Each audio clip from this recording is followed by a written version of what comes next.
right, we already have our first question here.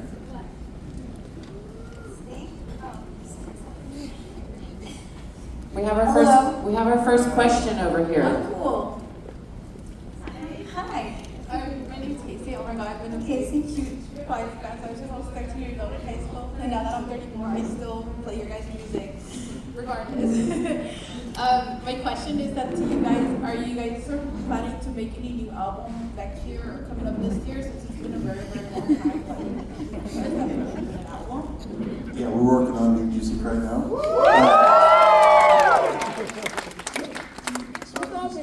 We're gonna work on it. All right, who's next? Break the ice. Anybody? Right here.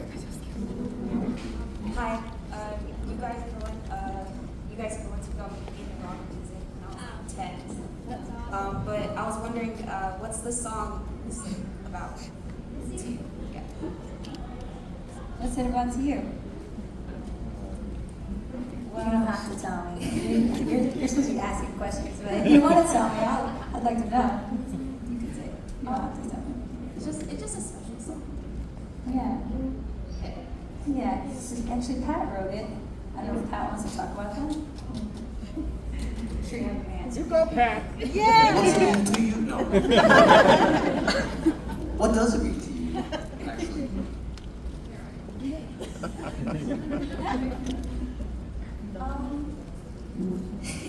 You don't have to tell us. It's just, I don't know, like it's comforting in a way,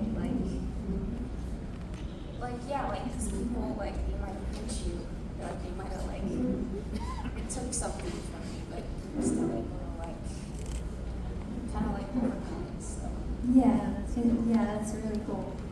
I appreciate that you saw that in it.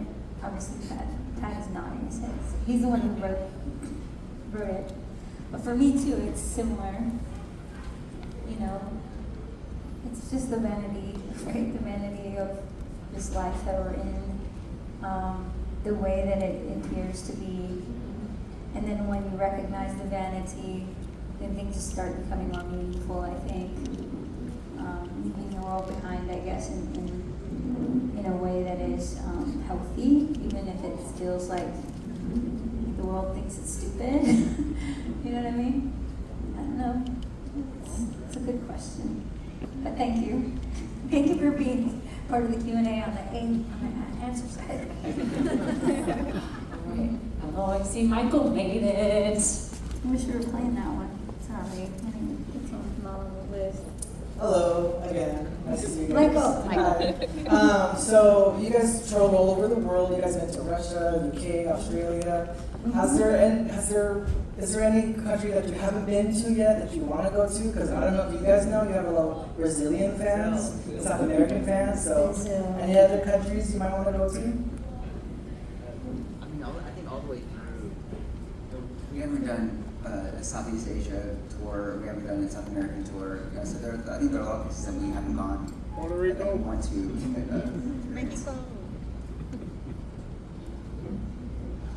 Yeah. I think we did a show in Mexico one time, and then we also did one in Alaska, and I think both of those shows were free. Is that right? Free to the public, and it was a different experience to play for people who just the diversity and the intense gratitude of the audience. Just like this was such a huge deal for them. I think we don't realize. I don't always see that in our audience. I think because it was free, there's just such a gratitude and a sense of just it being such a cool experience for them. You know, it feels like that for us too. So I mean, if we could play all our shows for free, that would be really cool. Maybe that's a goal. But I don't know. A country like that, I think it would be cool to play in a country that they couldn't afford to buy a ticket. I think that would be really fun. And play for people maybe who are going through hard times, maybe like people who are coming out of, war conflicts and stuff. I think that would be really, really cool to do if we could do something like that. I don't know. We're talking about doing a benefit concert for something like that. Some people in war-torn areas, so at least we could do something like that. Right over here. Hi, my name's Alfonso. I'm a Hello, big fan. Alfonso. I'm 31, so I've been listening since like 14. Yeah. But I have to ask, how was it performing with Kat Von D? Because that must have been amazing. It was. I mean, Kat Von D is actually one of the kindest people, and you meet people who are supposed to be nice, always, on TV or in the industry, and they're just not present necessarily, or they just don't feel very real, because that's just how they have to be. A lot of people have to be protective over their person, theirself, because But Kat is very open and warm and humble and kind in a way that is rare for this industry.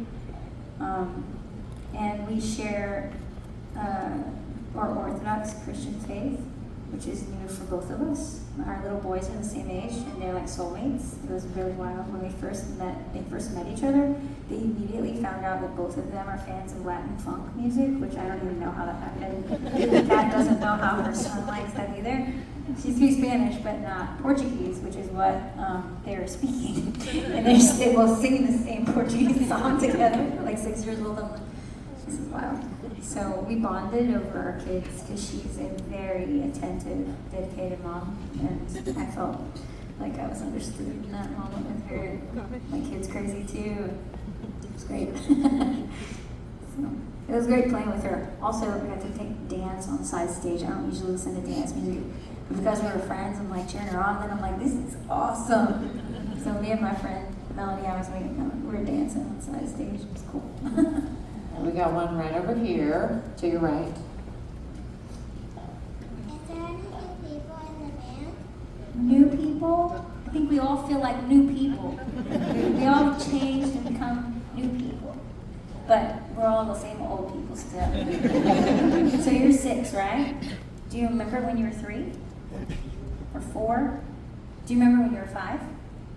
Yeah. Do you feel different now that you're 6? Yeah, us too. We changed a lot. We were 20 years ago, we were way different. So I remember being 5 a little bit. But I was different when I was 6, I'm sure too. So even though we're the same old people, we're also new people. Thanks for your question. All right, we'll go right here. I'll come back to you. Hi, my name is Kira. I've been listening to you guys for a couple months. I'm 15. Hey, my son's 15. Oh, that's so cool. I just wanted to say because I'm in a rock band and you guys are like such a huge inspiration to me and my band. And I just wanted to say if you guys have had any advice for like teens who are trying to become in the music industry and trying to make their name like happen, I guess. Do you sing? Yes, I do. That's cool. Here, Samir has something to tell you. Your job as an artist is going to be to unabashedly be yourself against all odds, because we live in a world where we're pressured into being something that we may not agree with, so that we can navigate the systems in which we were born. And as an artist, it's your job to figure out, to look past all that and figure out what makes you human. So try to be honest, I guess the same thing Samir was saying, and do something that no matter if anyone else likes it, that you love it, something that you would be able to believe in any, and this is probably hard, but I did think about this from the beginning. Could I believe in this in any season?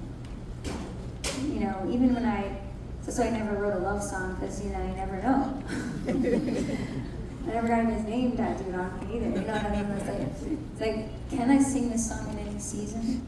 And sometimes, life has so many parables in it by the stories that we walk through. And if there's a transcendent parable in the face value of the story, then it's okay to sing it and write it and keep it, in my mind. Because I did write one love song when my husband asked me to marry him, But he just so happens to have the name Joshua, which is and when I said yes to him, I said yes, Shua, because I call him Shua at the time. And Yeshua is the name of Jesus. For me, that's transcendent. No matter what, I can sing that song even if I'm mad at him. And you know, so in the end, like to me, that to find something that goes beyond the surface, but still lets the surface be a parable with something deeper. Does that make sense? Yeah. To be honest in the deepest place, and sing honestly. Right? If you can't feel honest, don't do it. Like Samir said. Okay, we had one over here. Hi. So Lacey, you just mentioned your faith, and I just wanted to say that when I was growing up, especially like in my early teen years, you helped me so much with my journey and like feeling like I could be myself, especially when I was surrounded by like people who were like, different than me. And I just wanted to ask you, I don't know if this is too complicated a question, but what I your like journey those. was like recently. You mentioned that you're Orthodox, which is super cool. And I was wondering if in your new album that may or may not, it might have been. With Flyleaf? Yeah, with Flyleaf. If there's going to be any themes of your faith. Well, first of all, Jared says that answer about us writing an album. I say I'm trying to be present and thankful, and I'm not very good at plans. And I think that, and that's what Samir says too, this is where Samir finds an encounter with transcendence or divinity, I don't know, as being present. And so you never know where the present is going to take you, but everything, like C.S. Lewis says this too in Screwtape Letters, where he talks about the demons like just trying to destroy this guy's life. They're like, get him to focus on the past or the future, because the present is the only place that touches eternity. You know, so you're like, that's good. Yeah. So the thing is, you know, with that, that's where we're going to stay. That to me is part of my faith. It's actually where I've been keeping my heart and my faith. Not trying to figure everything out, but being present with what's right in front of me, the people in front of me, the situation I'm in front of. A lot of times we get stuck trying to figure out how to save the world or figure out how to fix all the problems that we see around us. I mean, like in news or in things we hear about, and then we miss dealing with what's right in front of us. It's a trap. That's also in Screwtape Letters. If you read it, it talks about tricking him by getting worried about the war and then being really mean to his family. It's like, no, but, you know. So like making him a terrible person right in front of people, but feeling like he's this great person because he cares about all these big things. That's a trap too. So for me, I can see that being important for me in this season. And yeah, I'm learning and discovering what my faith means in each moment. If I'm trying to be present with God, I'm sorry I'm talking way too much.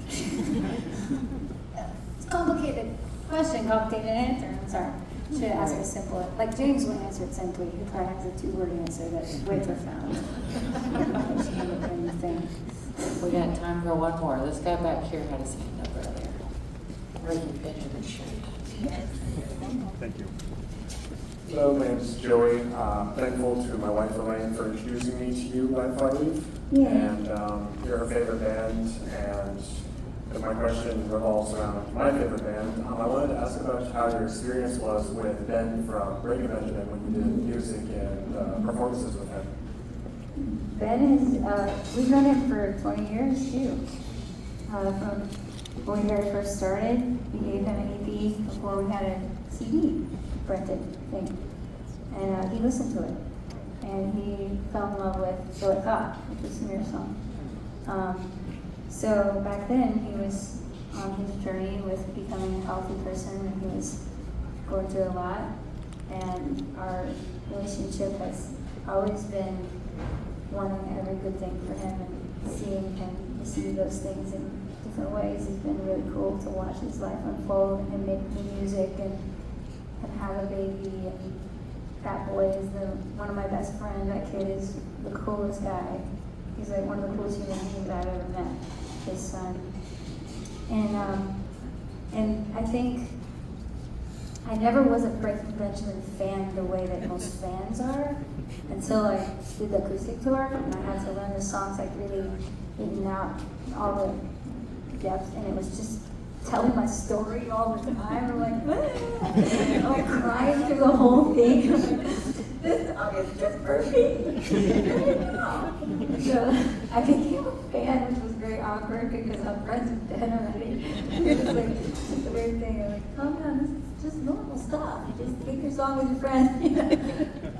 But it did feel like when we did the acoustic tour, because we did a lot of covers, it felt like I was in the bedroom with my friends playing guitar and, you know, and singing our favorite songs from that inspired us, you know.